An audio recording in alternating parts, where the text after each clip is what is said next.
Back in the day, corporations famously made no money because people had all the power. This doesn't sound bad on paper until you realize the majority of people are really dumb. Anytime a corporation tried to do anything productive, people rushed in with frivolous complaints. The mine is polluting our water. Microplastics are poisoning our bodies. Air should be clean. Don't get me wrong, some regulations are good, like property and copyright laws, but most are bad, like anything that tells a corporation what to do. Why is restricting corporations a bad thing? Because corporations are the lifeblood of the economy. They create jobs, goods, and services. When you restrict business, you restrict profit. Less profit means less investment, means less jobs, and a weak economy. Remember that part about people being stupid? By restricting corporations, people worked against their own interests and hurt themselves. Corporations tried meeting the people halfway by creating the stock market. It allowed everyone an equal opportunity to share the wealth. Even the average Joe with 2 brain cells could participate. Still, the people failed to see reason. To top it all off, corporations, just like people, pay taxes. To restrict their voice is undemocratic. The US government had enough. Restrictions, besides being obviously communism, hurt everyone. The tyrannical citizens needed to be stopped from stifling the country's prosperity. But how? Using a large, evil population to subjugate a small, innocent population is called tyranny of the majority. A problem the Founding Fathers smartly tackled before by giving all states an equal number of senators. Therefore, a state like California with 39 million people could not unilaterally control a state like Wyoming with 584,000 people. What does California, the 4th largest economy in the world, know about anything anyways? The solution to the tyrannical people problem was clear. In 2010, the US government passed Citizens United, giving political power to money and restoring their free speech. Previously, people unfairly ruled corporations by voting. Giving money an equal say fairly spread power to all parties. Balance was restored in a totally fair and equitable way. The benefits were realized instantly. Businesses boomed and the economy soared. Even wages went up. How? Simple math. Better economy equals more jobs, equals higher demand for workers, equals higher wages. Corporations happily paid because of their increased profits. Amazing!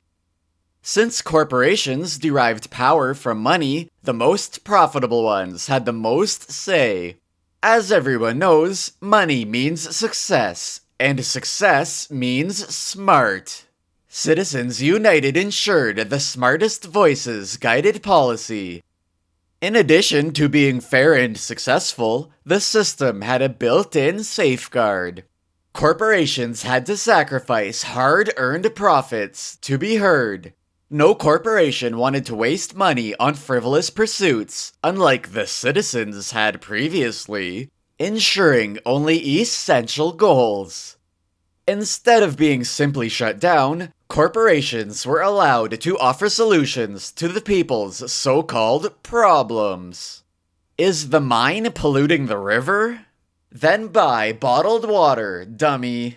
Clean water is available pretty much everywhere, but there are very few holes with shiny rocks. Is your food giving you cancer? Then don't buy it. There's literally shelves full of food. Vote with your wallet. We did. Are microplastics building up in your body, forcing out your cells, and choking your organs? Plastics last pretty much forever, and when you become fully plastic, you will too. You're welcome. Where does the money go? Politicians, of course. Logistically, they are the most knowledgeable and funnel the money to where it can best help the country. For example, young people constantly complain about the job market. They say even entry-level jobs require experience, and no one offers training. Of course, this is balderdash because Citizens United fixed the economy, but sometimes you have to humor the youth, despite the shortcomings of their generation. With generous corporate contributions, politicians can afford to hire young adults, say their own children, despite their lack of any meaningful skills whatsoever. The youths earn valuable skills at a generous wage, no matter how long it takes. If the job proves too stressful and they need to take an indefinite leave with pay, that's fine too. Another cornerstone of corporate influence is mental health, because a happy person is a productive person. With their vote money, corporations gift hard workers, like judges, the opportunity to take a little me time. Say, cruising a brand new motor coach through the countryside, relaxing in a Swiss spa via private jet, or soul-searching aboard a yacht in the Caribbean.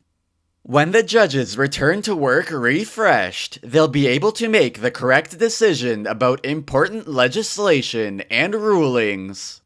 And promises of good corporate jobs when their terms are over removes the stresses of precarious work. All without burdening the tax system. By giving money political power, the United States cemented itself as the largest and strongest economy in the world, ensuring prosperity for current and future generations. No longer would corporations be silenced by people who don't know anything about success. Speaking of people, they have more jobs, higher wages, and peace of mind knowing the economy will catch them if they fall. The task now is to remain vigilant. While corporations have justly earned their rights, the people have not grown smarter. There are some who criticize Citizens United and would turn back the clock to a time of poverty. Do not let them. Contact your local representative and let them know you support corporate rights. Or if you live outside the US, feel free to grab some popcorn. They're bound to do something really stupid sooner or later. You'll know the right moment when you see it.